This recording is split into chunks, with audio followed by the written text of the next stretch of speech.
حدیث پاک ہے درود پاک کے فضائل کے حوالے سے، اور اس میں جو مزدہ ہے ہم غریبوں کے لیے، آپ کے کلیجے کو ٹھنڈک پہنچے گی اگر آپ اس حدیث پاک کو سنیں تو۔ آج کون سا ایسا امتی ہے جو یہ نہیں چاہتا کہ میری جنت میں میری انٹری، میرا داخلہ حضور کے ساتھ ہو؟ ہر امتی یہ چاہتا ہے کہ حضور ہی کے ساتھ ہو، ان کی غلامی میں پیچھے پیچھے ہم بھی ان کے ساتھ جنت میں چلے جائیں۔ تو اس حدیث کو آپ سنیں۔ ہمارے اور تمہارے کائنات کے مختار آقا صلی اللہ علیہ وسلم ارشاد فرماتے ہیں، جس بندے نے مجھ پر ایک مرتبہ درود پڑھا اللہ اس پر 10 رحمتیں نازل فرماتا ہے۔ سنیں حدیث سنیں، ایک بار درود پڑھا اللہ 10 رحمتیں نازل فرماتا ہے، اور اگر کسی نے 10 درود پڑھے اللہ 100 رحمتیں نازل فرماتا ہے۔ آپ کیلکولیشن کرنے میں دنیاوی معاملات میں بڑے ایکسپرٹ ہیں، بڑے ماہر ہیں، ہے نا؟ آپ دکان پہ جائیں گے یہ چیز اتنے میں ملتی ہے تو یہ چیز اتنے میں، تو یہ چیز، یعنی آدمی فٹافٹ کیلکولیشن کرتا ہے، یہ چیز اتنا تو ہمارا اتنا منافع ہوتا ہے۔ ایک بار تو 10 بار، 10 بار پڑھے سیدھا 100 مرتبہ رحمت نازل ہوتی ہے۔ آگے حدیث سنیے، حضور فرماتے اگر کسی نے 100 مرتبہ مجھ پر درود پڑھا تو اللہ 1000 رحمتیں اس بندے پر نازل فرماتا ہے۔ یہاں تک تو یہ کیلکولیشن کی بات تھی۔ اب جو مزدہ میں سنانا آپ کو چاہتا ہوں، اب جس بندے نے 1000 مرتبہ مجھ پر درود پڑھا، حضور فرماتے جس بندے نے مجھ پر 1000 مرتبہ درود پڑھا، سنیں وہ مزدہ ہم غریبوں کے لیے، ہم گنہگاروں کے لیے، حضور فرماتے 1000 مرتبہ درود پڑھا تو جنت کے دروازے پر اس کا کاندھا اور میرا کاندھا چھو رہے ہوں گے، یعنی میں اور وہ ساتھ میں جنت میں داخل ہو رہے ہوں گے۔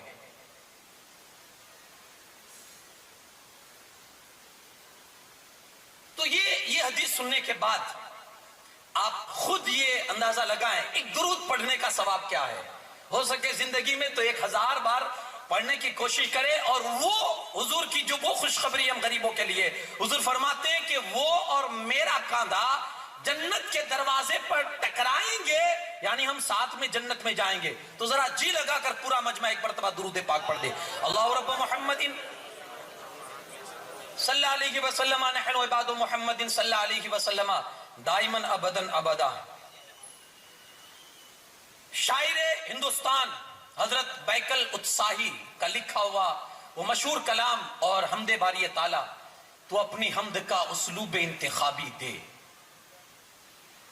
تو اپنی حمد کا اسلوب انتخابی دے، میرے مولا مجھے انداز بو ترابی دے، ہے سامنے ابھی الہاد کا در خیبر، طفیل شیر خدا عزم کامیابی دے، ہے سامنے ابھی الہاد کا در خیبر، طفیل شیر خدا عزم کامیابی دے، مجھے وہ ذرہ بنا جو کف علی میں رہے، جہاں میں چمکوں وہ کردار انقلابی دے، اور تیرے حبیب کی توصیف میں رہوں بیکل، تیرے حبیب کی توصیف میں رہوں بیکل، علی کے در کی چھنی ہو وہ غلابی دے، تو اپنی حمد کا اسلوب انتخابی دے، میرے اللہ مجھے انداز بو ترابی دے۔ ایک مرتبہ اور جی لگا کر درود پاک پڑھ دیجئے، اللہ رب محمد صلی اللہ علیہ وسلم، نحن عباد محمد صلی اللہ علیہ وسلم دائماً ابداً ابدا۔ بڑی پیاری محفل میں آج ہم اور آپ شرکت کی سعادت حاصل کر رہے ہیں۔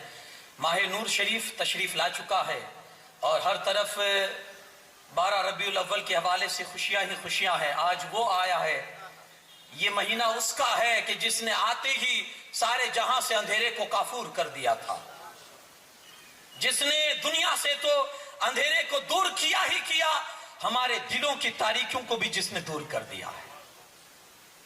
اس ماہ میں وہ آیا ہے، تو انشاءاللہ جتنے دن ہمارے ہاتھ میں ہے ان کا ذکر کریں گے، کیونکہ ان کا ذکر کرنا بھی عبادت ہے۔ انشاءاللہ کوشش رہے گی جہاں تک آپ نے ساتھ دیا اور ماحول نے ساتھ دیا انشاءاللہ میں حضور علیہ الصلوۃ والسلام کے حوالے سے میں آپ کو کچھ باتیں پہنچانے کی کوشش کروں گا، سیرت کے حوالے سے اور اخلاق کے حوالے سے. یہ بہت ضروری چیز ہے. مجھے یاد ہے شاید کسی تقریر میں کہا تھا کہ ہم نے حضور علیہ الصلوۃ والسلام کو صحیح معنوں میں پہچانا نہیں ہے. جب پہچان جائیں گے نا تو انشاءاللہ مان لیں گے. پہلے پہچانے تو صحیح نا، کیونکہ پہچان سے محبت بڑھتی ہے، پہچان سے محبت بڑھتی. اسی لیے تو میرا امام کہتا ہے انہیں جانا انہیں مانا، نہ رکھا غیر سے کام، للہ الحمد میں دنیا سے مسلمان گیا. پہلے جانے تو صحیح. آج میرا یہ عنوان نہیں ہے، میں آج وحدانیت کے اوپر کچھ گفتگو کرنا چاہتا ہوں، وہ بھی اللہ رب العزت کے حوالے سے. میں نے جو قرآن پاک کی بڑی مشہور آیت کریمہ آپ کے سامنے تلاوت کی ہے، وَأُفَوِّضُ أَمْرِي إِلَى اللَّهِ، اللہ کا وہ بندہ جو اپنے معاملات کو اللہ کے حوالے کر دیتا ہے تو پھر اس کی شان کیا ہوتی ہے اور اللہ اس بندے کی لاج کیسے رکھتا ہے، وہ آج کی گفتگو میں آپ کو سناؤں گا. جو اپنے معاملات کو اللہ کے سپرد کر دیتا ہے. بڑی یہ چیز اگر بندے کے اندر حاصل ہو جائے، جس کو توکل کہتے ہیں، بھروسہ، یقین اللہ کی ذات پر.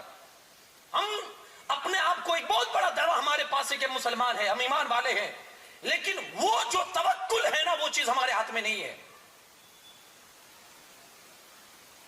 یہ کہ کوئی بزرگوں سے سیکھے، ہمارے اکابر سے سیکھے وہ کس انداز سے توکل کرتے تھے. ایک بہت پیاری حدیث پاک اللہ کے رسول صلی اللہ علیہ وسلم ارشاد فرماتے کہ میری امت کے 70,000 بندے بغیر حساب کتاب کے جنت میں داخل ہو جائیں گے.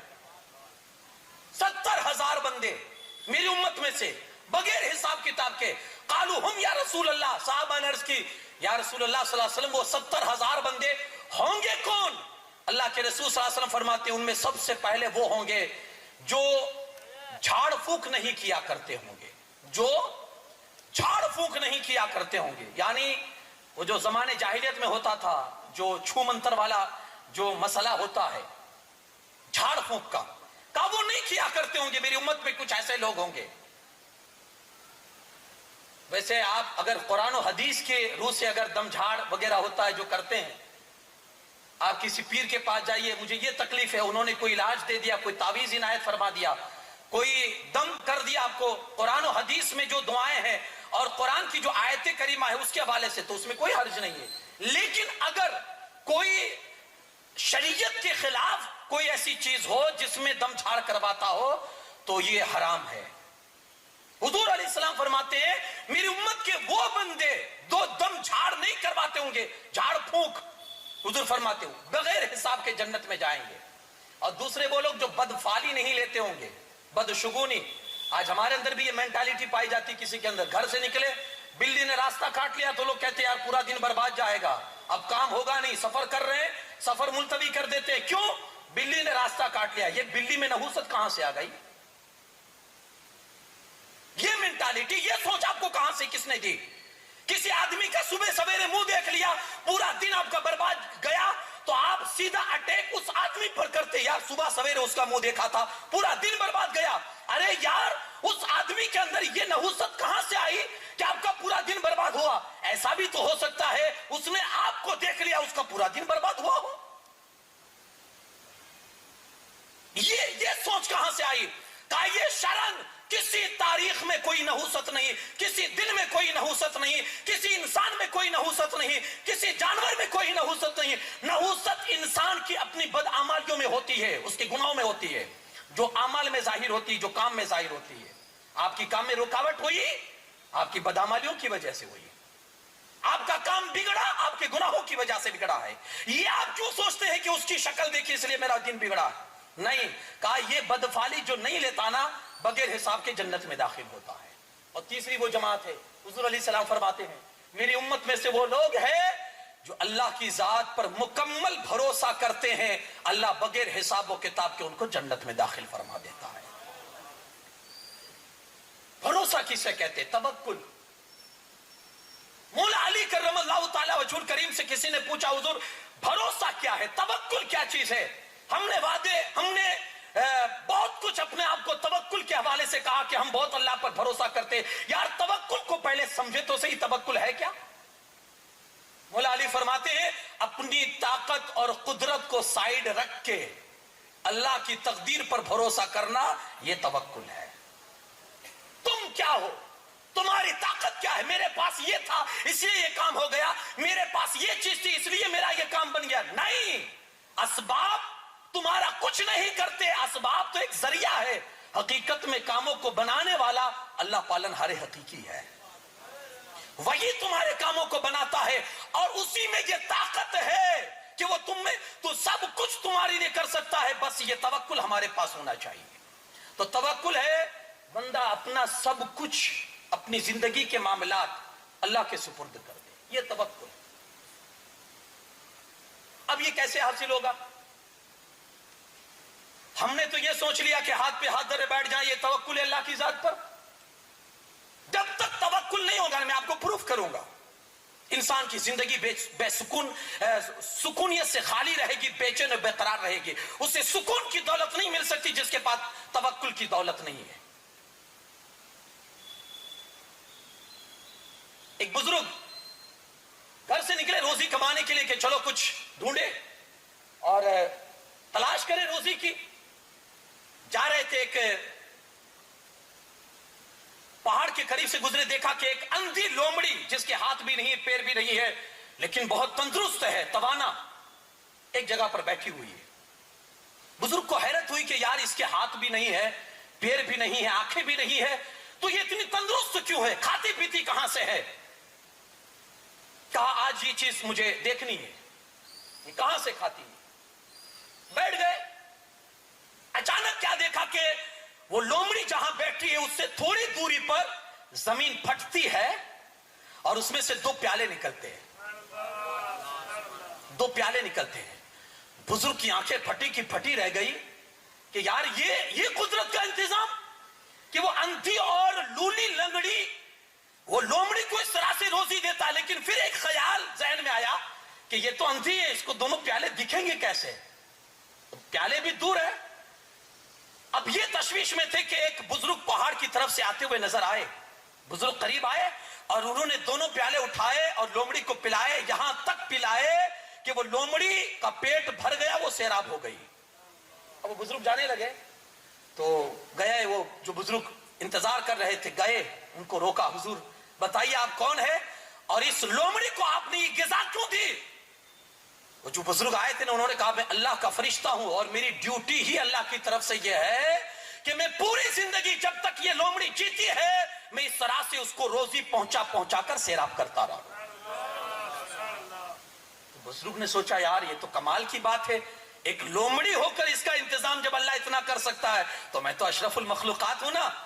گئے ایک چشمے کے کنارے، نہر کے کنارے بیٹھ گئے، مصلی بچھا کر اللہ اللہ کہنا شروع کر دیا اور یہ طے کر لیا کہ اب جب تک اللہ کھلائے گا نہیں کہیں جاؤں گا نہیں، اب وہی روزی کھلائے گا. بیٹھ گئے، ایک دن، 2 دن، 3 دن، 7 دن ایک لقمہ نہیں ملا.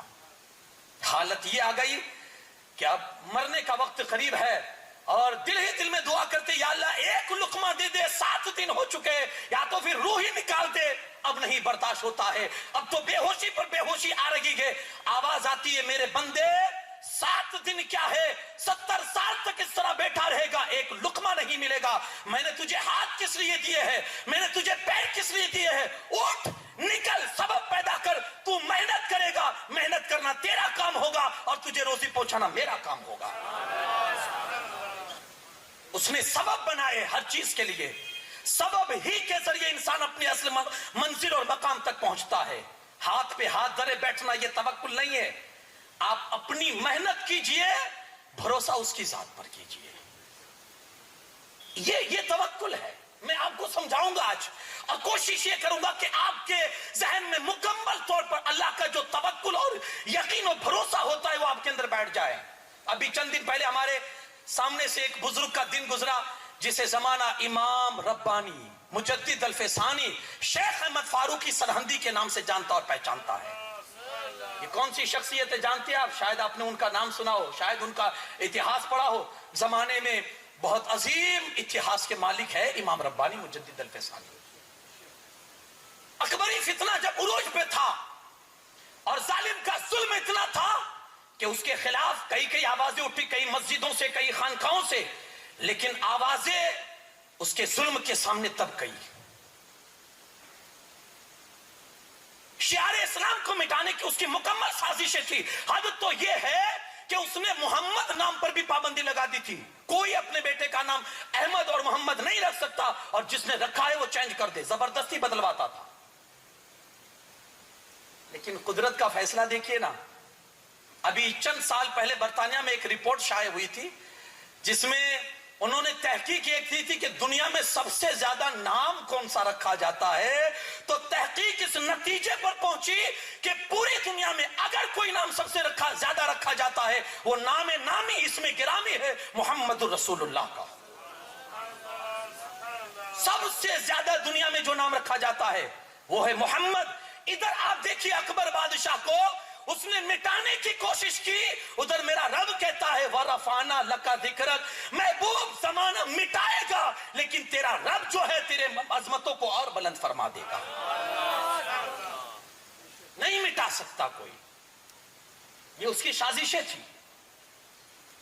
اس کے دربار کے آپ اصول دیکھیں نا، کوئی داڑھی رکھ کے اس کے دربار میں آ نہیں سکتا ہے۔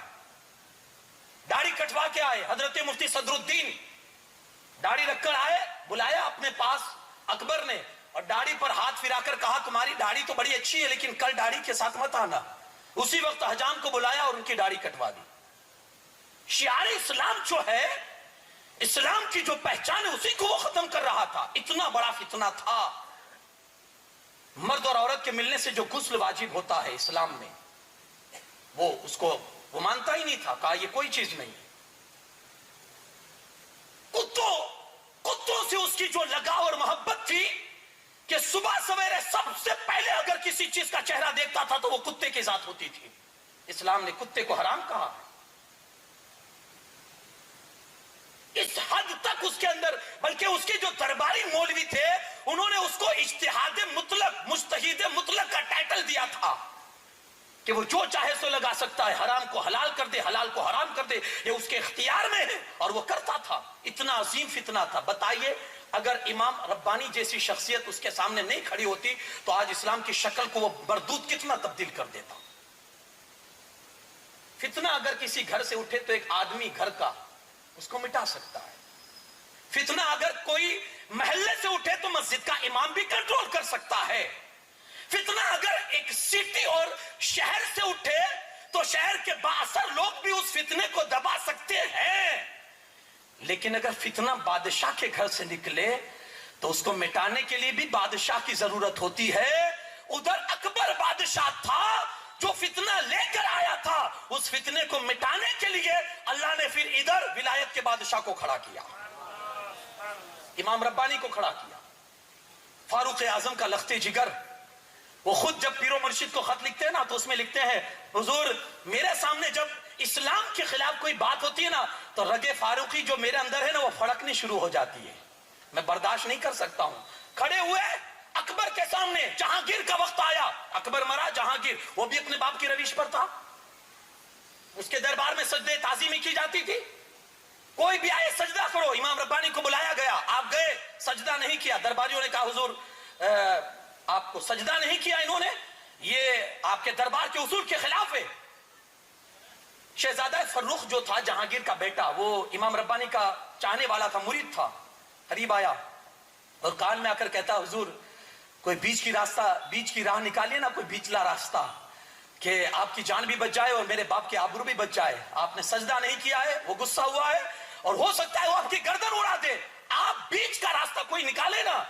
امام ربانی نے برجستہ اس وقت شہزادے کو یہ جواب دیا تھا، ارے واہ کیسی بات کرتے ہو، جب ہم فقیر ہی بیچ کا راستہ نکالنا شروع کر دیں گے تو اسلام کے عالم کو اٹھائے گا کون؟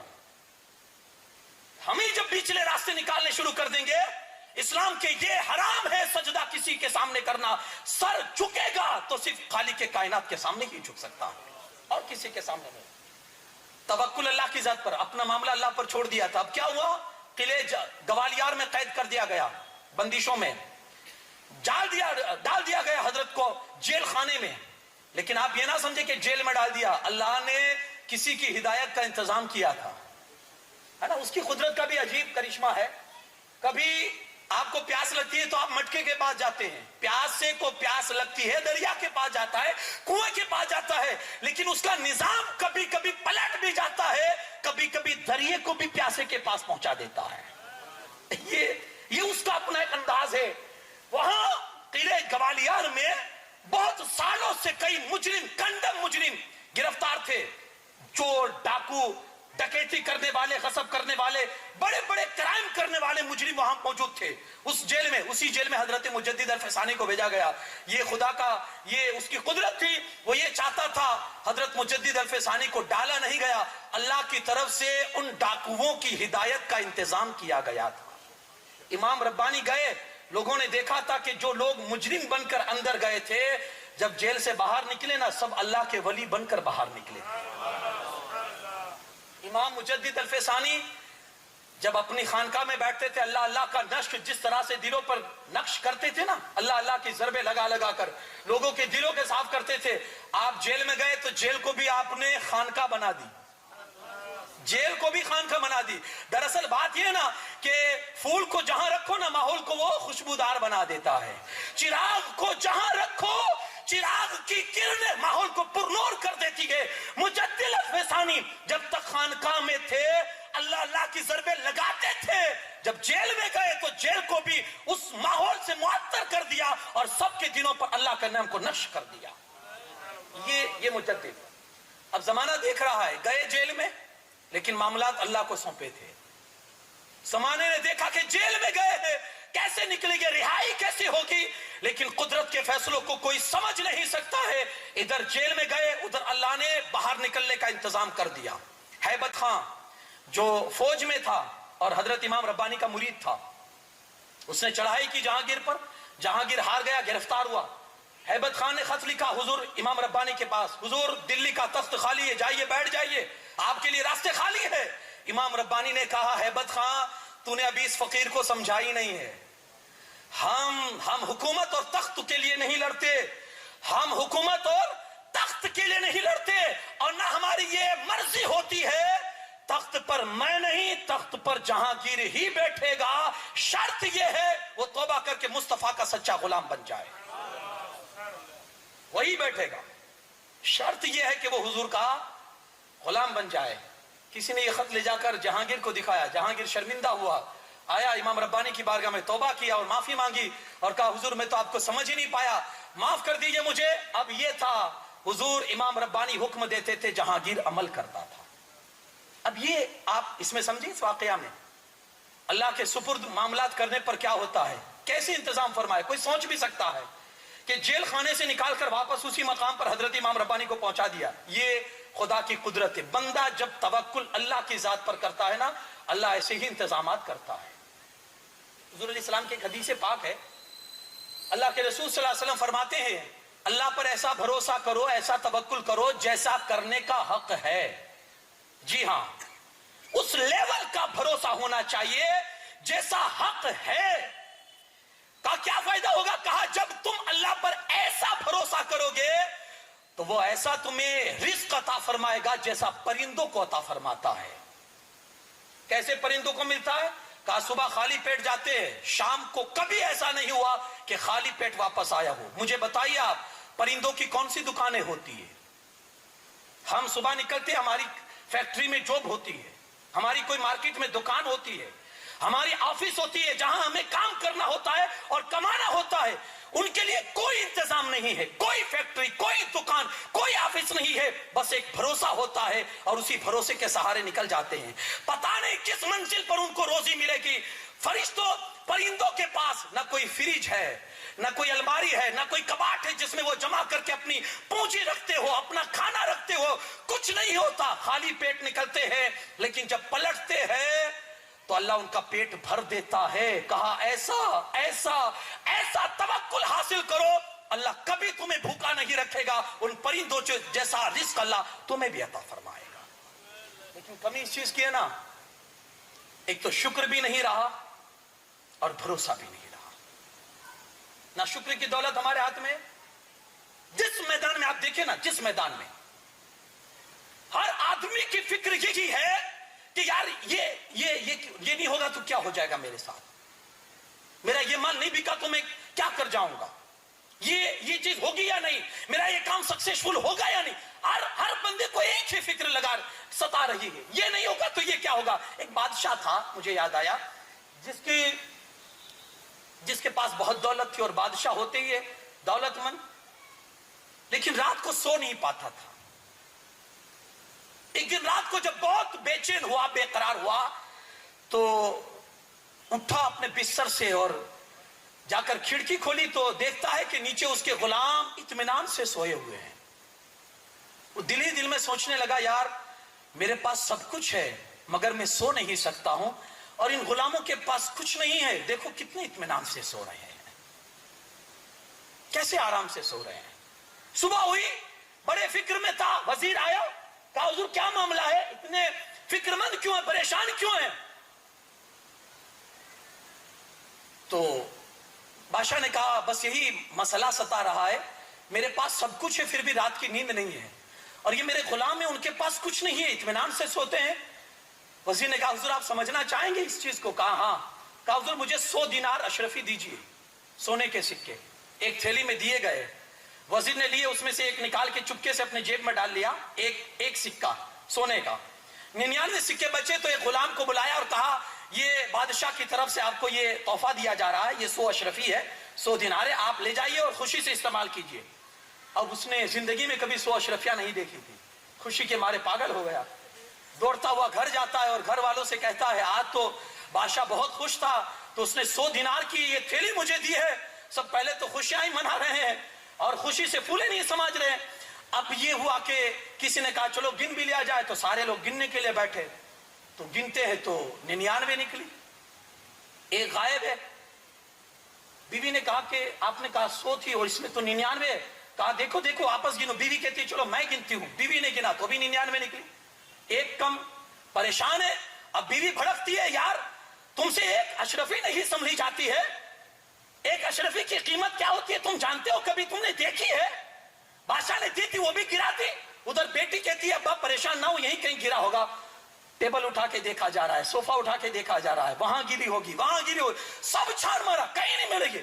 پوری رات اسی جھگڑے اور چھان بین میں نکل گئی. صبح ہوئی, غلام گیا بادشاہ کے دربار میں, رات بھر سویا نہیں تھا, آنکھیں سوجی ہوئی تھی. وزیر نے دیکھا تو بلایا, کہا تمہاری آنکھیں سوجی ہوئی ہے. غلام نے کہا دراصل مسئلہ یہ تھا کہ ایک اشرفی گم ہو گئی تھی, تو اسی کو تلاش کرنے میں پوری رات نکل گئی, تو نیند نہیں ہو پائی ہے, اس لیے یہ آنکھیں سوجی ہوئی ہے. تو وزیر نے اپنے جیب سے وہ سکہ نکالا اور کہا یہ سکہ میرے پاس رہ گیا تھا, معاف کیجئے گا, لے جائیے یہ سکہ اور آپ جا سکتے ہیں. غلام تو چلا گیا. وزیر بادشاہ سے کہتا ہے حضور آپ کے پاس سب کچھ ہے, آپ کے پاس سب کچھ ہے, مگر جو ایک اشرفی نہیں ہے نا, اس کی فکر میں آپ پوری زندگی کو برباد کر ڈالتے ہیں. آپ سمجھیں, ہمارے پاس سب کچھ ہے لیکن جو ایک اشرفی جو گم ہو گئی ہے, اس گم ہونے والی کی فکر میں ہم اپنا پورا مزہ اور انجوائمنٹ بگاڑ دیتے ہیں. وہ کب ملے گی, اسی فکر میں ہماری جو یہ مل جاتی ہے نا, اس کو بھی ہم گنوا دیتے ہیں. آپ ایک کاغذ لیجئے, قلم لیجئے اور بیٹھیے لکھنے کے لیے اللہ نے کیا کیا ہم کو دیا ہے. آنکھ دی ہے, اس کا مطلب آپ کو اندھا نہیں بنایا. آپ کو ہاتھ دیے, آپ کو پیر دیے, آپ کو زبان دی, آپ کو کان دیے, یہ ساری نعمتیں. آپ کو آکسیجن کی دولت جو دی ہے, اس آکسیجن کی دولت کو آپ کو کورونا نے سمجھائی ہے کہ یہ آکسیجن کتنی قیمتی ہے. لوگوں کے پاس کروڑوں کی دولت ہونے کے باوجود بھی ان کے پاس آکسیجن کی تھوڑی سی کمی کیا ہوئی, انہوں نے لگا دی اپنی دولت, اپنی طاقتیں اس آکسیجن کو حاصل کرنے کے لیے, مگر ہوا جو رب نے چاہا تھا. اس کو آپ سمجھ سکتے ہیں. عرب کی سرزمین پر آپ نے وہ پوسٹ پڑھی ہوگی کہ ایک بندے کو آکسیجن میں تھوڑی سانس لینے میں کمی ہوئی, اسپتال میں اس کو ایڈمٹ کیا گیا. 10 یا 12 دن وہ اسپتال میں رہا. جب اس کو چھٹی ملی اسپتال سے تو گیا وہ آفس میں بل لینے کے لیے. اسپتال والوں نے اس کے سامنے بل تھمایا, کہا کتنا ہوا, تو کہا 10,000 ریال یا درہم. وہ رونے لگا. کہا کتنا ہوا؟ کہا 1000 درہم. کہا یہ کس چیز کا آپ لے رہے ہو؟ کہا آپ کو جو آکسیجن ہم نے دی ہے اسپتال میں تو اس آکسیجن کی یہ قیمت ہے 1000 ریال.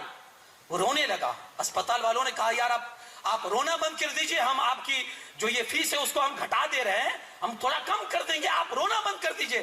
اس بندے نے کہا, اس کی عمر تھی 72 سال, 72 ایئرز. کہا میں اس لیے نہیں رو رہا ہوں کہ آپ نے قیمت بہت زیادہ لگا دی ہے, نہیں. کہا میرے پاس اللہ کا دیا بہت ہے, کوئی کمی نہیں ہے دولت کی میرے یہاں. میں رو اس لیے رہا ہوں کہ آج آپ نے 12 دن رکھا تو میرے پاس 1000 ریال لے رہے ہو. 72 سال سے یہی آکسیجن میں کسی دربار سے لے رہا ہوں, 72 سال سے, اور ایک بار بھی اس کا شکریہ میں نے ادا نہیں کیا ہے. یہ ہماری کمی ہے, نہ شکر ہے نہ توکل ہے اس کے بعد.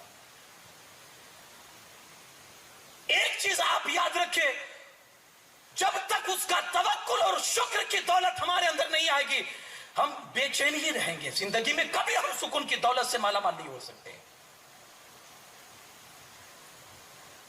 آپ کبھی دیکھیں تو کبھی زندگی میں یاد اس کے اپنے معاملات کو اس کے سپرد کر کے پھر آپ کو وہ اطمینان قلب کیسا حاصل ہوتا ہے. حضرت ابراہیم علیہ السلام کی زندگی دیکھ لینا, پوری زندگی اللہ کو سپرد کر دی. لیکن یاد رکھنا, جب کوئی بندہ اپنی زندگی اللہ کے سپرد کرتا ہے نا تو وہ آزماتا بھی ہے, وہ امتحان بھی لیتا ہے. ابراہیم علیہ السلام کو جب نار نمرود میں جب ڈالا گیا اور منجنیق پر جب باندھا گیا اس آگ میں پھینکنے کے لیے, تو اللہ نے اسی وقت نہیں بچایا, وہ امتحان بھی لیتا, آزماتا بھی ہے.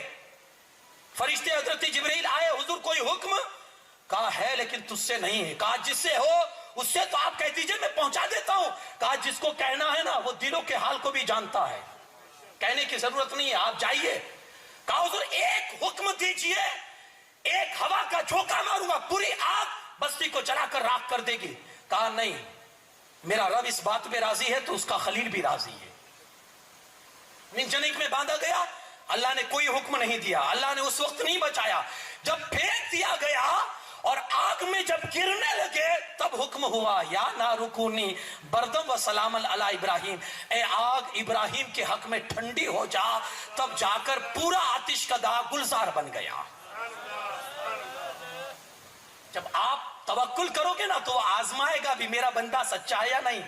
حکم دیا بیٹے کو کاٹ دے, جب چھری چلائی نا تب تک کچھ نہیں کیا, جب مکمل ارادے سے چھری چلائی تو بیٹے کو ہٹا کر جنت سے دمبا لا کر رکھ دیا. یہ اس کا انتظام ہے. اس طرح سے جب بندہ آزمایا جاتا ہے اور اس کی ذات پر جب بندہ بھروسہ کرتا ہے وہ اپنے بندے کے بھروسے کو کبھی توڑتا نہیں ہے.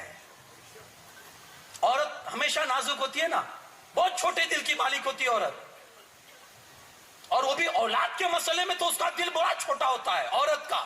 موسیٰ علیہ السلام پیدا ہوئے ایسے ماحول میں کہ فرعون کا حکم تھا کوئی بچہ پیدا ہو قتل کر دیا جائے.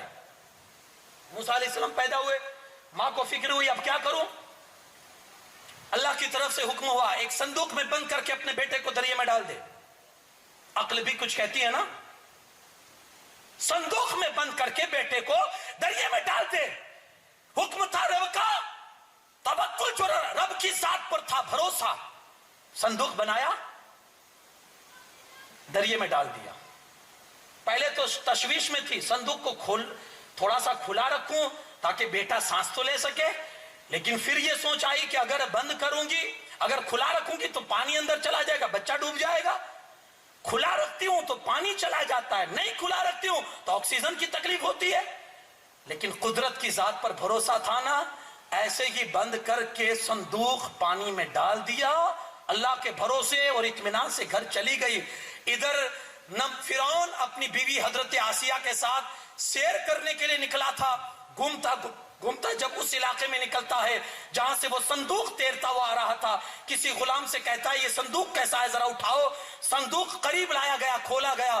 موسیٰ علیہ السلام کی شکل جب دیکھی گئی, جیسے ہی حضرت آسیہ کی نظر موسیٰ علیہ السلام کے چہرے پر پڑتی ہے فریفتہ ہو جاتی ہے اور کہتی ہے اس بچے کو ہم بیٹا بنائیں گے. لگتا ہے کہ اس بیٹے کے ذریعے سے ہماری آنکھوں کو ٹھنڈک پہنچے گی, ہمیں کچھ فائدہ ہوگا. لے لیا۔ فرعون نے دل میں سوچا کہ لگتا ہے جب ہم بیٹا بنا لیں گے تو یہ تو ہم کو تکلیف نہیں دے گا، کیونکہ نجومیوں نے اس کو بتایا تھا کہ ایک بچہ جنم لے گا جو تیری سلطنت کے لیے خطرہ ہوگا، تیری سلطنت کو نصف و نابود کرے گا۔ اب یہ موسیٰ علیہ السلام اس کے دربار میں ہے۔ ایک دن ہوا، دودھ پلانے کی باری آئی تو ساری عورتوں کو بلایا گیا۔ اللہ نے انتظام یہ کیا، ساری عورتوں کا دودھ موسیٰ علیہ السلام پر حرام کر دیا۔ اتنی کوشش کے باوجود بھی موسیٰ علیہ السلام نے کسی عورت کا دودھ نہیں پیا۔ پوری رات فرعون جاگتے ہوئے گزار دیتا ہے کہ یہ بچہ دودھ پیے کسی طرح سے۔ اس زمانے میں وہ بوتل والا دودھ تو نہیں تھا۔ پوری رات گزر گئی بے چینی میں، بے قراری میں، جاگتے ہوئے موسیٰ علیہ السلام نے کسی کا دودھ نہیں پیا۔ رو رہے ہیں، بچے کو خاموش کرنا ہے۔ اب جب بچہ روتا ہے تو پھر پورا گھر پریشان ہوتا ہے۔ صبح ہوئی، سارے عورتوں کو بلایا گیا۔ ادھر موسیٰ علیہ السلام کی ماں نے اپنی بیٹی سے کہا ذرا جا کر اپنے بھائی کی خبر تو لو، کہاں ہے، کس حال میں ہے۔ بیٹی آتی ہے اپنے بھائی کو تلاش کرنے کے لیے، پہنچتی ہے فرعون کے دربار میں، حال چال معلوم کرتی ہے۔ پتا چلتا ہے کہ دودھ کسی کا نہیں پی رہے۔ حضرت موسیٰ علیہ السلام کی بہن فرعون کے سامنے جا کر کہتی ہے کہ مجھے ایک عورت کے بارے میں پتا ہے، اور مجھے یہ اندازہ بھی ہے کہ اگر وہ عورت دودھ پلائے گی تو یہ ضرور پی لیں گے، کیونکہ وہ عورت ان کے خیر خواہوں میں سے ہے۔ اب فرعون کا تھوڑا سا دماغ، جب اس نے خیر خواہ کا لفظ بولا نا، بھلائی چاہنے والے، تو فرعون نے کہا یہ ایسی بات کیوں کر رہی ہے، بھلائی چاہنے والے، اس کا مطلب ان کے گھر کا تو بچہ نہیں ہے نا۔ کہا یہ تو نے خیر خواہ کا لفظ کیوں بولا؟ تو حضرت موسیٰ علیہ السلام کی بہن کہتی ہے حضور آپ بادشاہ ہے، ہم رعایا ہے، رعایا کی فرض تو یہی بنتی ہے کہ وہ اپنے بادشاہ کے حوالے سے ہر مرتبہ بھلائی چاہے، تو ہم آپ کی بھلائی سوچتے ہیں۔ تو کہا ٹھیک ہے اس بچے کو لے کر آؤ۔ فرعون پوری رات کا جگا ہوا، آنکھیں سرخ ہے۔ مجھے یہاں حیرت ہوتی ہے کہ وہ کیسا خدا ہے کہ نیند نہ ہونے کی وجہ سے پریشان ہے۔ ارے خدا کو بھی کبھی نیند آتی ہے؟ اس کی عقل مر گئی تھی، پوری رات پریشان رہا۔ صبح انتظام ہوا، ادھر حضرت ابراہیم علیہ السلام، حضرت موسیٰ علیہ السلام کی ماں آئی، جیسے ہی دودھ پلانا شروع کیا حضرت موسیٰ نے دودھ پینا شروع کر دیا۔ ایک دن، دو دن، تین دن دودھ پیا۔ تیسرا دن ہوا، اللہ نے کیا بات ڈالی موسیٰ علیہ السلام کی ماں کے دل میں۔ موسیٰ علیہ السلام کی ماں کھڑی ہوتی ہے فرعون کے دربار میں، حضرت موسیٰ کو چھوڑتی ہے اور کہتی ہے میں جا رہی ہوں۔ کہا مائی یہ دودھ کون پلائے گا؟ کہا یہ میری ذمہ داری تھوڑی ہے، آپ کا بچہ ہے، آپ سنبھالیے، اب میں اتنا دن یہاں رک نہیں سکتی۔ فرعون مجبور ہو گیا، کہتا ہے مائی اگر آپ نہیں رک سکتی تو کوئی بات نہیں، آپ بچے ہی کو اپنے ساتھ گھر پر لے جائیں۔ یہ ہے توکل۔ بندہ جب سارے معاملات میں ہمت ہار جاتا ہے نا، تب رب ایسے ذریعوں سے راستے نکالتا ہے جہاں بندے کا وہم و گمان بھی نہیں ہوتا ہے۔ اس بندی نے اللہ پر بھروسہ کیا، اپنے معاملات کو اللہ کے سپرد کر دیے، تو دشمن ہی کے گھر سے بچے کو واپس بھی دلا دیا۔ یہ قدرت کا نظام ہے۔ موسیٰ علیہ السلام اسی کے گھر میں پرورش پائے اور وہیں سے پلے بڑھے۔ یہ انتظام آپ دیکھیں نا، ہمارے نبی صلی اللہ علیہ وسلم، ہجرت کی رات ہے، آقا دو جہاں صلی اللہ علیہ وسلم حضرت سیدنا صدیق اکبر کے ساتھ گئے، غار میں چھپے۔ پورے دشمن 40 قریش کے بڑے بڑے خاندانوں کے 40 نوجوان افراد آپ کا پیچھا کر رہے ہیں، اور پیچھا کرتے کرتے غار سور تک پہنچ گئے۔ نیچے تھوڑی سی جگہ خالی تھی، حضرت ابوبکر نے نیچے سے جھک کر دیکھا تو ان کے قدم، ان کے پیر دکھ رہے تھے۔ حضرت صدیق اکبر نے عرض کی یا رسول اللہ صلی اللہ علیہ وسلم دشمن بہت قریب آ چکے ہیں، اب اگر تھوڑا سا جھک کر وہ دیکھیں گے تو شاید وہ ہمیں دیکھ لیں گے اور ہم پکڑے جائیں گے۔ اس وقت میرے آقا صلی اللہ علیہ وسلم نے توکل بھرا جو جملہ حضرت ابوبکر کو جو عنایت فرمایا تھا، اس وقت میرے آقا نے اتنا کہا تھا جس کو، اس جملے کو قرآن نے اپنے سینے میں محفوظ کر لیا۔ اللہ کے رسول صلی اللہ علیہ وسلم فرماتے ہیں ابوبکر لا تحزن ان اللہ معنا، گھبراؤ نہیں، ہمارا پروردگار ہمارے ساتھ ہے۔ یہ جو بھروسہ ہوتا ہے نا بندے کو، ہمارا رب ہمارے ساتھ ہے، تو یہ بھروسہ بندے کو کبھی گرنے نہیں دیتا۔ یاد رکھیے گا جب انسان کا توکل کمزور ہوتا ہے نا تو اس کے سامنے یہ چیز پیدا ہوتی ہے۔ کون سی چیز؟ فکر، ٹینشن، بے صبری، حرام راستے اختیار کرنا، حرام راہوں کو لینا۔ جب توکل سے خالی ہو جائے گا، جب توکل اس کے اندر سے نکل جائے گا تو یہ چیزیں جنم لے گی۔ ٹینشن بڑھ جائے گا, حرام راستے اختیار کرے گا, یہاں تک کہ ایک وقت وہ آئے گا کہ خودکشی کرنے پر مجبور ہو جائے گا. جب اس کے اندر توقع, کیونکہ وہ بندہ یہ سمجھے گا اب میں اس جگہ پر آ چکا ہوں جہاں سے مجھے کوئی نکال نہیں سکتا ہے. اب یہاں چل کے بندے کو توکل کی ضرورت ہوتی ہے. جب آدمی ہر طرح سے پھنس جائے اور اسے یقین ہو جائے کہ اب یہاں سے کوئی نہیں نکال سکتا, میرے بھائی ایک بار تو اس کی ذات پر توکل کر لے, پھر دیکھ وہ کیسے, ارے وہ بچانے پر آتا ہے نا تو کبوتر کے ذریعے بھی اپنے محبوب کو بچا لیتا ہے. وہ جب بچانے پر آتا ہے تو مکڑی کے جالے سے اپنے حبیب کی حفاظت کر لیتا ہے, اور جب مارنے پر آتا ہے نا تو مچھر جیسی کمزور مخلوق سے بھی نمرود جیسے بادشاہ کو مروا ڈالتا ہے. توکل اس کی ذات پر کرے. جتنا ہمارا اور آپ کا توکل اس کی ذات پر مضبوط ہوگا نا, سمجھ لیجئے گا ہماری زندگی میں اتنا ہی سکون اور اطمینان ہماری زندگی میں آئے گا. ہم آج خالی ہے,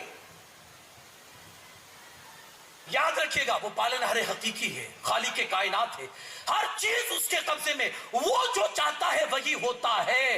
اگر یہ چیز آپ اپنے ذہن و دماغ میں یہ بٹھا لے کہ وہ جو چاہتا ہے وہی ہوتا ہے, تو پھر آپ کے لیے ہر معاملات آسان ہے, آپ کے لیے کوئی معاملات دشوار نہیں. ہماری سمسیا یہی ہے کہ ہم اسباب پر بھروسہ کر لیتے ہیں. اعلیٰ حضرت علی رحمت و رضوان سے کسی نے پوچھا حضور توکل کی تعریف کیا ہے, آپ نے فرمایا توکل اسباب کو چھوڑ دینے کا نام نہیں ہے کہ آپ کچھ بھی نہ کرو اور اللہ کی ذات پر توکل کرو, نہیں. حضرت انس ابن مالک رضی اللہ تعالیٰ عنہ حضور علیہ السلام کے بارگاہ میں آئے اور حضور علیہ السلام مسجد میں بیٹھے ہوئے تھے. عرض کرتے یا رسول اللہ صلی اللہ علیہ وسلم میں اونٹ باہر چھوڑ کے آیا ہوں, میں نے باندھا نہیں ہے, میں اللہ کی ذات پر بھروسہ کرتا ہوں, وہ میرے اونٹ کی حفاظت کرے گا. اللہ کے رسول صلی اللہ علیہ وسلم نے فرمایا انس یہ بھروسہ نہیں ہے, پہلے خدا نے تجھے جتنی طاقت دی ہے نا تو حفاظت اس اونٹ کی کر لے, رسی لے اور رسی کے ذریعے اونٹ کو باندھ دے. جب تو نے اپنی طاقت کے حساب سے اس کی حفاظت کر لی, اب اللہ کی ذات پر بھروسہ کر. یہ توکل ہے. وہ بھائی تھے جو جنگل میں بکریاں چراتے تھے اور ڈیوٹی یہ تھی کہ ایک بھائی گھر آئے گا تو دوسرا حفاظت کرے گا, دوسرا گھر آئے گا تو پہلا حفاظت کرے گا. ایک دن ایسا ہوا کہ بڑا بھائی کسی کام سے شہر میں آیا تو چھوٹا بھائی بھی بکریاں چھوڑ کے چلا آیا. بڑے بھائی نے چھوٹے بھائی کو شہر میں دیکھا تو پوچھا بھائی بکریاں کہاں ہیں؟ کہا جنگل میں. کہا کس کے حوالے چھوڑ کے آئے ہو, کس کے بھروسے چھوڑ کے آئے ہو؟ چھوٹا بھائی کہتا اللہ کے بھروسے چھوڑ کے آیا ہوں. بڑا بھائی مسکرانے لگا, بھائی یہ بھروسہ نہیں ہے, اللہ کے بھروسے چھوڑ کے آئے ہو صحیح بات ہے, لیکن اللہ ہی کے بھروسے پر شیر وغیرہ بھی جنگل میں گھومتے ہیں کہ اللہ ان کو کوئی روزی دے دے. تو بھروسہ یہ نہیں ہے کہ آپ جنگل میں جا کر بکریاں چھوڑ دو اللہ کے بھروسے, نہیں. پہلے خود کی طاقت کے حساب سے آپ سیفٹی میں لاؤ, سیف کرو, اس کے بعد اللہ کی ذات پر بھروسہ کرو. ہمارا مسئلہ یہ ہے نا, ہم کہتے ہیں پیسہ ہوگا تو کچھ کام بنے گا. اپنی دکان پر تالا لگانے کے بعد کہتے ہیں تالا ایسا میں نے کمپنی کا مارا ہے کوئی بھی چور توڑ نہیں سکتا ہے. میں نے اپنی کمپنی کے اندر آگ سے بچنے کے لیے ایسی سسٹم لگائی ہے کہ اب کبھی بھی آگ میری کمپنی کو کوئی نقصان نہیں پہنچا سکتی ہے. یہ توکل کے خلاف ہے. ہونا تو یہ چاہیے تھا آپ تالا بھی لگائیں, آپ سیکیورٹی کو بھی بٹھائیں, آپ وہ آگ والی سسٹم فائر سسٹم بھی لگوائیں. سب کچھ لگانے کے بعد بھروسہ اللہ کی ذات پہ کرے کہ مولا میں نے اپنی ہمت کے مطابق کام کر دیا ہے, آگے حفاظت کرنا تیری ذمہ داری ہے. توکل یہ ہوتا ہے. اس چیز کی اگر آسان مثال میں آپ کو دوں نا تو ہمارے بیچ سے ابھی چند مہینے پہلے ہی گزرا ہے کورونا. شاید اس چیز نے ہم کو یہ سکھا دیا, آدمی کے پاس سب کچھ ہاتھ میں تھا اور پھر بھی وہ بے بس تھا. سامنے باپ ایک ایک سانس کے لیے دم گھوٹ رہا ہے, بچہ ہاتھ میں پیسے لے کر کھڑا ہے لیکن پھر بھی اپنے باپ کی بے بسی کو دیکھ رہا ہے. ہاتھ میں دولت ہے پھر بھی کچھ نہیں کر رہا ہے. سامنے ڈاکٹروں کی ایک ٹیم کھڑی ہے لیکن پھر بھی کچھ نہیں کر پا رہی ہے. یہ قدرت دکھاتی ہے تمہارے پاس سب کچھ ہوتے ہوئے بھی اگر قدرت نہیں چاہتی تو تم کچھ نہیں کر سکتے ہو. یہ قدرت نے دکھا دیا. بیماری ہے شفا وہ دیتا ہے اگر چاہے تو. حضرت موسیٰ علیہ السلام کو پیٹ میں درد ہوا, عرض کرتے ہیں مولا پیٹ میں درد ہوا ہے, کوئی دوائی دے. حکم ہوا فلاں پہاڑ پہ چلے جاؤ, وہاں ایک درخت ہے, اس کے پتے توڑ کے کھا لو, اللہ تمہیں شفا دے دے گا. گئے اور جھاڑ کے پتے کھائے, اللہ کے حکم سے شفا مل گئی. چلے آئے, کچھ عرصے کے بعد پھر وہی بیماری ہوئی, پھر وہی بیماری ہوئی. گئے اور جانے کے بعد اب اللہ سے پوچھا نہیں, ڈائریکٹ پہنچ گئے. جب معلوم ہے پیشنٹ بھی وہی ہے, بیمار بھی وہی ہے, بیماری بھی وہی ہے, جگہ بھی وہی ہے, جھاڑ بھی وہی ہے, پتے بھی وہی ہے, سب کچھ وہی ہے, پوچھا نہیں اللہ سے, ڈائریکٹ گئے اور پتے کھانا شروع کر دیے. 1 2 3 سینکڑوں پتے کھا لیے, لیکن پیٹ کا درد نہیں جا رہا ہے. جب کھاتے کھاتے تھک گئے تو اللہ کی بارگاہ میں عرض کرتے مولا کیا سبب ہے؟ پہلے بھی بیمار میں ہی تھا, بیماری بھی وہی تھی, دوا بھی یہی تھی, درخت بھی یہی تھا, سب کچھ یہی تھا, پہلے تو ٹھیک ہو گیا تھا, اب کیوں نہیں ہو رہا ہے؟ آواز آئی موسیٰ پہلے ہمارا حکم تھا, اب ہمارے بغیر حکم کے آئے ہو. دوا اس وقت تک شفا نہیں دیتی جب تک قدرت کا حکم نہ ہو. یہ چیز آپ اسباب پہ بھروسہ نہ کریں, یہ ہے تو ہو جائے گا, یہ ہے تو یہ ہو جائے گا, نہیں, ہوگا وہی جو قدرت چاہے گی. اگر یہ چیز ہمارے اندر آ جائے نا, اور جب بندے کا بھروسہ اس کی ذات پر مضبوط ہو جاتا ہے نا, بھروسہ توکل جس کو کہتے ہیں, تو حضرت رابعہ بصریہ کچھ مہمان آئے گھر پر, تو خادمہ سے کہا انہیں کھانا کھلاؤ. کہا حضور, کہتی ہے کہ کچھ بھی نہیں ہے, ایک روٹی ہے. کہا بس ایک ہی روٹی ہے؟ کہا ہاں. تو کہا وہ اللہ کی راہ میں خیرات کر دو. خادمہ پریشان ہے کہ جو ایک تھی اسے بچانا چاہیے, تو وہ بھی اللہ کی راہ میں دے رہی ہے, کچھ بولی نہیں, دے دی اللہ کی راہ میں. تھوڑی دیر ہوئی, دروازے پر دستک ہوئی. کہا کون؟ کہا آقا نے بھیجا ہے کچھ کھانا لے کر. حضرت رابعہ بصریہ نے کھول کر دیکھا تو 5 روٹی تھی. آپ نے کہا تمہارے آقا کی بھول ہوئی ہے, تم پتہ بھول گئے ہو, ایڈریس بھول گئے ہو, تمہارے آقا نے کہیں اور بھیجا ہوگا, یہ ہمارا کھانا نہیں, واپس کروا دیا. کچھ دیر کے بعد واپس دروازے پر دستک. کہا کون ہے؟ کہا آقا نے کھانا بھیجوایا ہے.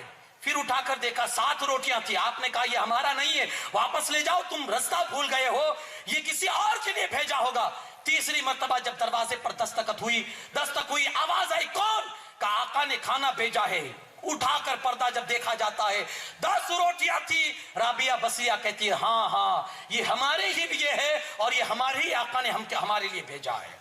خادمہ کہتی ہے پہلی مرتبہ بھی آیا تھا, کھانا ہی تھا, کیوں قبول نہیں کیا؟ کہا تم نہیں جانتی میرے رب کا وعدہ ہے, جو کوئی میری راہ میں 1 دے گا میں اسے 10 دوں گا. وہ 4 اور 5 اور 7 تھے, ہمارا نہیں تھا. میں نے 1 روٹی دی تھی, میں نے یہ طے کر لیا تھا جب تک میرا خدا 10 نہیں دے گا میں اسے قبول نہیں کروں گی. جب یہ توکل ہوتا ہے تو پھر یہ ناز اور نخرے بھی آ جاتے ہیں, یہ ناز اور لاڈ بھی آ جاتے ہیں, پھر وہ حاصل کرتی ہیں قدرت کے یہاں سے. توکل جب یہ اتنا مضبوط ہوتا ہے تو خدا را یہ ہم کب لائیں گے؟ ہماری تو حالت ہی یہ ہو چکی ہے کہ اب اللہ سے اتنا دور ہم نکل چکے ہیں کہ پلٹ کر آنا بڑا مشکل ہو چکا ہے. ہم بھروسہ کیا کریں اللہ کی ذات پر؟ ہمارا تو ایمان بھی مکمل نہیں ہے, ہم کیا بھروسہ کریں؟ خدا را کچھ تو آپ سوچیں یار, جس نے پیدا کیا ہے, جس نے سب کچھ دیا ہے, جو ہماری پوری زندگی جس کے قبضے قدرت میں ہے, جو جب چاہے تب سانس کو روک سکتا ہے, پھر بھی اس کی در سے اتنی دوری, پھر بھی اتنی دوری. وہ اتنے معاملات میں ہمیں الرٹ کرتا ہے, خبردار کرتا ہے, پھر بھی ہم یہ بجلیوں کا کڑکنا, یہ بادلوں کا گرجنا, یہ سب کیا ہے؟ یہ الارم ہے ہمارے لیے, الارم. اللہ کے رسول صلی اللہ علیہ وسلم کے زمانے میں جب بجلی کڑکتی تھی, بادل کڑکتے تھے, بجلیاں جب چمکتی تھی, جانتے ہو حضور کی حالت کیا ہوتی تھی؟ کبھی گھر میں جاتے, کبھی باہر نکلتے, آسمان کی طرف دیکھتے, پھر گھر میں جاتے, پھر باہر نکلتے. صحابہ نے عرض کی حضور یہ جب بجلی چمکتی ہے اور یہ بادل گرجتے ہیں تو آپ کی حالت ایسی کیوں ہو جاتی ہے؟ حضور فرماتے ہیں جب پہلی قوموں پر عذاب آتا تھا نا تو اس طرح سے الارم بج کر آتا تھا. پہلی قوموں پر جب عذاب آتا تھا تو ایسے سگنل بجتے تھے. میں ڈرتا ہوں کہ کہیں یہ عذاب کے سگنل تو نہیں ہے نا, کہیں عذاب کے الارم تو نہیں ہے. اب کہاں جا رہے ہیں ہم, کون سی زندگی گزار رہے ہیں یار؟ ایک بزرگ قبرستان سے گزرے تو حکم ہے نا کہ قبرستان میں جاؤ تو سلام کرو, السلام علیکم یا اہل القبور. اب تو ہم اتنے مصروف ہو گئے نا کہ زندوں کو نہیں کرتے، مردوں کو کہاں سے کریں گے؟ اتنے بیزی ہو گئے اپنی لائف میں. گئے سلام کیا اور جو کچھ پڑھنا تھا اصالہ ثواب کیا مردوں کو. پھر بیٹھ کے سوچنے لگے یار کتنا سکون والا ماحول ہے نا. آپ نے سنا ہوگا قبرستان کو شہر خاموشہ بھی کہتے ہیں، ہے نا، خاموشی کا شہر. وہ خاموشی، لیکن کوئی ضروری نہیں کہ اندر بھی اتنی خاموشی ہو جیسی باہر خاموشی ہے. کوئی ضروری نہیں. اندر کیا پتا آگ بھڑک رہی ہوگی، اندر کیا پتا اتنا چیخنا چلانا ہوگا، یہ ہمارے کان جو نہیں سن سکتے ہیں. تو قبرستان کو شہر خاموشہ بھی کہتے ہیں. بزرگ نے دل ہی دل میں سوچا کہ یار کتنا سکون ہے، یہ قبر والے کتنے آرام سے سو رہے ہیں. ابھی یہ سوچا تھا، وہ لوگ بڑے لوگ تھے نا، اللہ ان کے درمیان میں پردے نہیں رکھتا، پردے تو ہمارے لیے ہے. ابھی انہوں نے سوچا ہی دل میں کہ یہ کتنے آرام سے سو رہے ہیں، کتنے سکون سے یہ مردے سو رہے ہیں. تو جانتے ہو ایک قبر میں سے آواز آتی ہے، حضور آپ کیا کہہ رہے ہو کہ ہم آرام سے سو رہے ہیں؟ ہم آرام سے نہیں سو رہے ہیں. تو بزرگ نے پوچھا پھر کیا کر رہے ہو، کس طرح سے ہو؟ تو کہا حضور جو دنیا میں آرام سے سو رہے تھے نا، وہ آ کر یہاں اس کی سزا بھگت رہے ہیں. جو دنیا میں آرام کیے ہیں نا، اس کی سزا بھگت رہے ہیں. یاد کرو اس رب کو جو ہمارے لیے سب کچھ ہے. اسی کو بھول کے ہم اپنی زندگی کا بیڑا غرق نہیں کر رہے ہیں. آپ کو نہیں لگتا یار کبھی تو اس کا نام آنا چاہیے زبان پر؟ کبھی تو اذکروا اللہ ذکرا کثیرا، اللہ کا بہت ذکر کرو، اللہ کو بہت یاد کرو. ہم یار تھوڑا نہیں یاد کر سکے، بہت کیا یاد کریں گے. حضرت جنید بغدادی کا جب سکرات کا عالم تھا، نزا کا عالم تھا، تو ہوتا ہے نا کہ جو آدمی مرنے لگے تو اس کے پاس جا کر زور زور سے کلمہ پڑھو اور اس سے کہو کہ وہ کلمہ پڑھے. یعنی بہت زیادہ زور سے بھی نہیں، اتنا کہ وہ سن سکے. یہ حکم ہے تاکہ اسے یاد آ جائے اور وہ بھی پڑھنا شروع کر دے. تو جنید بغدادی کے سکرات کا عالم تھا، ایک بندہ پہنچا اور اس نے کلمہ پڑھنا شروع کیا کہ حضور کلمہ پڑھو، میں آپ کو یاد دلا رہا ہوں. اس وقت اگرچہ عجیب کیفیت میں تھے حضرت جنید بغدادی، لیکن جب اس بندے نے یہ کہا کہ حضور کلمہ پڑھو، آنکھ کھو کر اس بندے سے کہتے ہیں ارے بھائی میں اس کلمے کو بھولا ہی کب ہوں کہ تو مجھے یاد دلا رہا ہے. میں بھولا ہی کب ہوں اس کلمے کو کہ تو مجھے یاد دلا رہا ہے. یعنی کتنا انہوں نے یاد کیا ہوگا اللہ کو کہ مرتے دم بھی وہ اللہ کو نہیں بھول رہے. ہم کیا ہے، ہم کہاں ہیں، ہماری زندگی کیا ہے، ہماری زندگی کی بنیاد کیا ہے اور ہم کہاں کھڑے ہیں. کچھ جا کر رات کے سونے سے پہلے اس چیز کا آپ احساس کر لیجئے گا. اللہ پاک کہنے سننے سے زیادہ عمل کی توفیق عطا فرمائے. توکل کرے اللہ کی ذات پر، وہی سب کچھ ہے ہمارے لیے، اور اس پر توکل کرنے والا کبھی محروم نہیں ہوتا. یہ ہمارے سامنے اکابر کے واقعات ہے، اکابر کی زندگی ہے. اللہ رب العزت خود فرماتا ہے اللہ کی ذات پر توکل کرو، اللہ ہی تمہارے لیے کافی ہے، وہی تمہارے لیے سب کچھ ہے. اللہ پاک ہمیں اللہ رب العزت کی ذات پر مکمل بھروسہ کرنے کی توفیق رفیق عطا فرمائے. وما علینا الا البلاغ. السلام علیکم ورحمۃ اللہ.